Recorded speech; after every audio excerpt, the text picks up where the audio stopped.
ಮೈಸೂರು ಮುಡಾ ಪ್ರಕರಣವನ್ನ ಸಿಬಿಐಗೆ ವಹಿಸುವಂತ ಅವಶ್ಯಕತೆ ಇಲ್ಲ ಅಂತ ಇದೀಗ ಧಾರವಾಡ ಹೈಕೋರ್ಟ್ ತೀರ್ಪನ್ನ ಕೊಟ್ಟಿದೆ. ಇನ್ನು ಸಿಎಂ ಸಿದ್ದರಾಮಯ್ಯನವರಿಗೆ ಬಿಗ್ ರಿಲೀಫ್ ಸಿಕ್ಕಿರುವಂತದ್ದು. ಇದೀಗ ನಮ್ಮ ಜೊತೆ ಸಿಎಂ ಸಿದ್ದರಾಮಯ್ಯನವರ ಸಹೋದರ ರಾಮೇಗೌಡರ ಪುತ್ರ ರಘು ನಮ್ಮ ಜೊತೆ ಇದ್ದಾರೆ. ನೇರವಾಗಿ ಅವ್ರನ್ನ ಮಾತನಾಡಿಸ್ತೀನಿ. ಸರ್, ಇವತ್ತು ಧಾರವಾಡ ಹೈಕೋರ್ಟ್ ಒಂದು ಮಹತ್ವದ ತೀರ್ಪನ್ನ ಕೊಟ್ಟಿದೆ. ಸಿದ್ದರಾಮಯ್ಯನವರಿಗೆ ಒಂದು ರೀತಿ ರಿಲೀಫ್ ಅಂತ ಹೇಳ್ಬೋದು.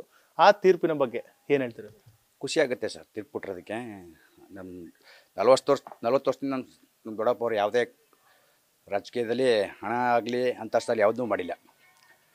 40 ವರ್ಷದಿಂದ ಮಾಡಿದವರು ಈಗ ಮಾಡ್ತಾರೆ ಸರ್. ನಾವಾಗಲಿ ನಮ್ಮ ದೊಡ್ಡಪ್ಪ ಚಿಕ್ಕಪ್ಪ ಮಕ್ಕಳೇ ಮಿಡ್ಲ್ ಕ್ಲಾಸ್ ಫ್ಯಾಮಿಲಿ ಸರ್. ಈಗಲೂ ಅಷ್ಟೇ ಹೊಲ ಉಳ್ತೀವಿ, ಅದರಲ್ಲೇ ಆದಾಯ ಮಾಡ್ಕೊಂಡು ಮಾಡೋದು. ಆ ಥರ ಏನಿಲ್ಲ. ಖುಷಿ ಆಗುತ್ತೆ ಸರ್ ಕೋರ್ಟ್ ಕೊಟ್ಟಿರೋದು ಭಾಳ ಖುಷಿ ಆಗುತ್ತೆ. ಯಾಕೆ ಸರ್ ಈ ರೀತಿ ಸಿದ್ದರಾಮಯ್ಯನವರ ವಿರುದ್ಧ ಒಂದು ರೀತಿ ಷಡ್ಯಂತ್ರ ಅಂತ ಹೇಳ್ತೀರಾ? ಏನಂತ ಹೇಳ್ತೀರಾ ಈ ರೀತಿ ಆರೋಪಗಳು ಬರ್ತಾ ಇರುವಂಥದ್ದು? ಏನಕ್ಕೆ ಈ ರೀತಿ ಆರೋಪ ಬರ್ತಾ ಇದೆ ಅಂತ? ಈಗ ನೋಡಿ ಸರ್, 2ನೇ ಬಾರಿ ಮುಖ್ಯಮಂತ್ರಿ ಆಗಿರೋದಕ್ಕೆ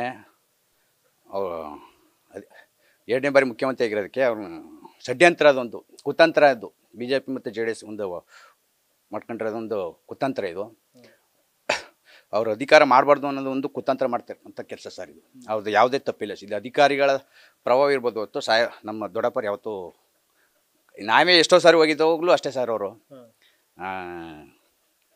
ಮಾಡಲ್ಲ ಸರ್. ಅಂದ್ರೆ 2ನೇ ಬಾರಿ CM ಆಗ್ಬಿಟ್ರು, 10 ವರ್ಷ ಪೂರೈಸ್ಬಿಡ್ತಾರೆ ಅನ್ನೋದು ಹೊಟ್ಟೆವರಿನ ಏನು ಅಂತ?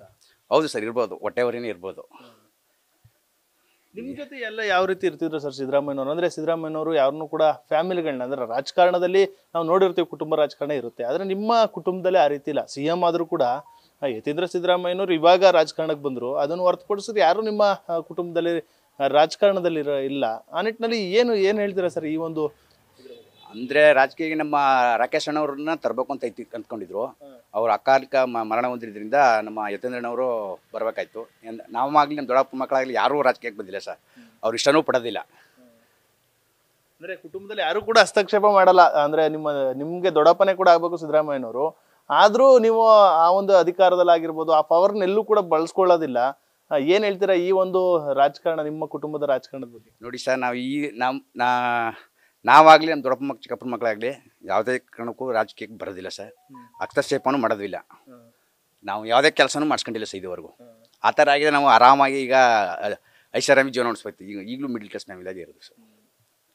ಅಂದ್ರೆ ನಾವು ನೋಡಿರ್ತೀವಿ, ಯಾರು ಒಬ್ರು MLA ಆಗ್ಬಿಟ್ರೆ ಸಾಕು, ಅವ್ರ ಕುಟುಂಬದವ್ರು ಎಲ್ಲರೂ ಕೂಡ ಒಂದಷ್ಟು ಅಧಿಕಾರವನ್ನ ತೋರಿಸ್ಕೊಳ್ಳುವಂಥದ್ದು, ಹಸ್ತಕ್ಷೇಪ ಮಾಡುವಂಥದ್ದು ಅಂತ. ಯಾಕೆ ನಿಮ್ಮಲ್ಲಿ ಆ ಸರಳತೆ? ಅಂದ್ರೆ ಸಿದ್ದರಾಮಯ್ಯನವ್ರು ಏನಾರು ಹೇಳ್ತಾರ ಈ ರೀತಿ ಯಾರು ಕೂಡ ಬರಬಾರ್ದು ರಾಜಕಾರಣಕ್ಕೆ, ಆ ಥರ ಏನಾರು ಹೇಳಿದಾರ? ಹೌದು ಸರ್, ಅವ್ರು ಆ ಥರ ಹೇಳ್ತಾರೆ. ನೀವು ಸರಳತೆಯಿಂದ ಇರಬೇಕು, ಅವ್ರ ತತ್ವ ಸಿದ್ಧಾಂತ ಇರುತ್ತಲ್ಲ ಸರ್, ಅದ್ರ ಪ್ರಕಾರವೇ ನಾವು ನಡ್ಕೋತಾರೆ ಸರ್. ನಾವು ಅದಕ್ಕೆ ಅವರು ದಂಡಕ್ಕೆ ಸೇರಿಸ್ಕೊಳ್ಳ ಸರ್. ನಮ್ಮ ಇವಾಗ CBI ತನಿಖೆ ಅವಶ್ಯಕತೆ ಇಲ್ಲ ಅಂತ ಹೇಳಿದೆ.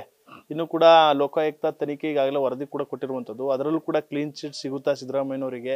ಈ ಎಲ್ಲ ಆರೋಪಗಳಿಂದ ಮುಕ್ತರಾಗಿ ಬರ್ತಾರ ಅಂತ? ಹೌದು ಸರ್, ಸಂಪೂರ್ಣವಾಗಿ ಕ್ಲೀನ್ ಚಿಟ್ ಸಿಗುತ್ತೆ ಸರ್. ಆದರೆ ಯಾವುದೇ ಥರದ್ದು ಅವರು ಅಧಿಕಾರ ದುರುಪಯೋಗ ಪಡಿಸ್ಕೊಂಡಿಲ್ಲ ಸರ್. ನಾವು 40 ವರ್ಷದಿಂದ ನೋಡ್ತಿದ್ದೀವಿ.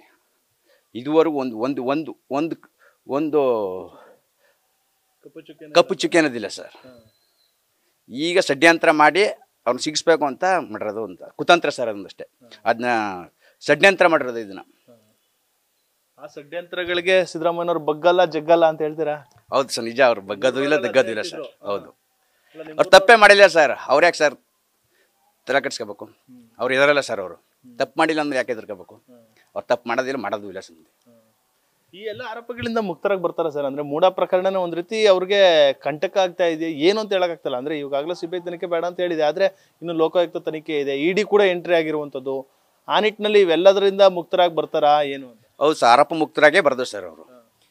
ED ಆಗಲಿ ಸರ್, ಲೋಕಾಯುಕ್ತ ಆಲ್ರೆಡಿ ತನಿಖೆ ನಡೆಸ್ತಾ ಇದೆ. ತನಿಖೆಗೆ ಸಹಕಾರ ಮಾಡ್ತಿದ್ದಾರೆ ಸರ್. ಆರೋಪ ಮುಕ್ತರಾಗಿ ಬಂದೇ ಬರ್ತಾರೆ ಸರ್. ಇನ್ನೊಂದು ಆತಂಕ ಇರುವಂತದ್ದು ಅಂದ್ರೆ ED ಈಗ ತನಿಖೆಗೆ ಚುರುಕುಗೊಳಿಸಿರುವಂತದ್ದು. ಆ ನಿಟ್ಟಿನಲ್ಲಿ ಏನಾದ್ರು ಷಡ್ಯಂತ್ರ ಮಾಡುವಂಥದ್ದು ಅಥವಾ ಸಿದ್ದರಾಮಯ್ಯನವರಿಗೆ ಒಂದ್ ರೀತಿ ಕಳಂಕ ತರುವಂತ ಕೆಲಸ ಆಗುತ್ತೆ ಅಂತ ಅಂದ್ರೆ ಭಯ ಏನಾದ್ರು ಇದೆಯಾ ಅಂತ? ಹೌದು ಸರ್, ED ಅವರು ಅಂದ್ರೆ ಈಗ ನೋಡಿ ಸರ್, ಮಾತಾಡೋ ವಿಪಕ್ಷ ಇದ್ದಾರಲ್ಲ, ಅವ್ರದ್ದು ಸಿಗಾಕಂತು. ಅದರಲ್ಲಿ ED ಎಂಟ್ರಿ ಆಗಿಲ್ಲ. ಬಟ್ ಸಾಹೇಬ್ರದ್ದು ಮನಿ ಲ್ಯಾಂಡ್ರಿಂಗೇ ಇಲ್ಲ, ಆದ್ರೂ ಎಂಟ್ರಿ ಆಗಿದೆ ED. ಇದು ತಪ್ಪು. ಅದ್ರ ಉದ್ದೇಶ ಏನು ಅಂತ? ಅಂದ್ರೆ ED ತನಿಖೆ ಮಾಡ್ತಾರೋ ಒಂದು ಉದ್ದೇಶ ಏನು? ಅಂದ್ರೆ ಸಿದ್ದರಾಮಯ್ಯನವ್ರು ಕೆಳಗಿಳಿಸ್ಬೇಕು ಅಂತಾನ, ಅಂದ್ರೆ ಅವ್ರಿಗೆ ಕಳಂಕ ತರಬೇಕು ಅಂತಾನೆ, ಏನು ಅಂತ? ಅಂದ್ರೆ ಸಾಕಬೇಕು, ಅವ್ರಿಗೆ ಒಂದು ಕೆಟ್ಟ ಹೆಸರು ತರಬೇಕು ಅಂತ. ಅಧಿಕಾರದಲ್ಲಿ ಅವರು ಅಧಿಕಾರನ ಕೆಳಗಿಳಿಸ್ಬೇಕು ಅಂತ ಮಾಡ್ತಾರೆ ಕುತಂತ್ರ ಸರ್. ಆ ಕುತಂತ್ರದಿಂದಲೂ ಕೂಡ ಪಾರಾಯ್ತಾರ ಅಂದ್ರೆ ಯಾಕೆ ಇಡೀ ತನಿಖೆ ಮಾಡ್ತಾ ಇದೆ ಎಲ್ಲವೂ ಕೂಡ ಅದರಲ್ಲೂ ಕೂಡ ನಿರಪರಾಧಿಯಾಗಿ ಬರ್ತಾರ ಅಂತ? ಹೌದು ಸರ್, ಅದರಲ್ಲಿ ಯಾವುದೇ ಥರದ ಆರೋಪ ಮುಕ್ತರಾಗಿ ಬರ್ತಾರೆ ಸರ್.